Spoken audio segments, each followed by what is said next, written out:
কালা রসুল বললেন, আম্মা মা যাকারতা মিন আহলিল কিতাব, তুমি যে উল্লেখ করলে আহলে কিতাব মানে ইহুদি খ্রিস্টানদের বিষয়টি, ফাইন ওয়াজাদতুম গায়রাহা, তাদের পাত্র ছাড়া যদি অন্য কারো মুসলিম ভাইদের পাত্র পাও, নিজেরই থালা বাসন আছে অথবা মুসলিম আরও প্রতিবেশে তাদের আছে, ফালা তাকুলু ফিহা, তাহলে খাবে না, তাহলে অমুসলিমদের থালা বাসনে পাত্রে হাঁড়িতে খাবে না, কারণ তাতে তারা না পাক হারাম বস্তু পাক করতে পারে।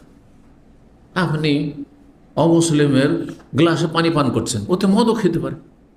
অমুসলিমদের হাঁড়িতে আপনি গোস্ত রান্না করছেন গরুর, কালকে ও আপনার শুকুর রান্না করতে পারে, কুকুর রান্না করে খেতে পারে, বিড়াল রান্না করে খেতে পারে। জি। ওয়াইল্লাম তাজিদু, আর যদি না পাও, নিরুপায়, তাদের থালা বাসন নিতেই হবে, ফাগসিলুহা, তাহলে ধুইয়ে নাও ভালো করে, অকুলু ফিহা, তাতে খেতে পারো। তাহলে প্রয়োজন হলে তাদের থালা বাসন ব্যবহার করা।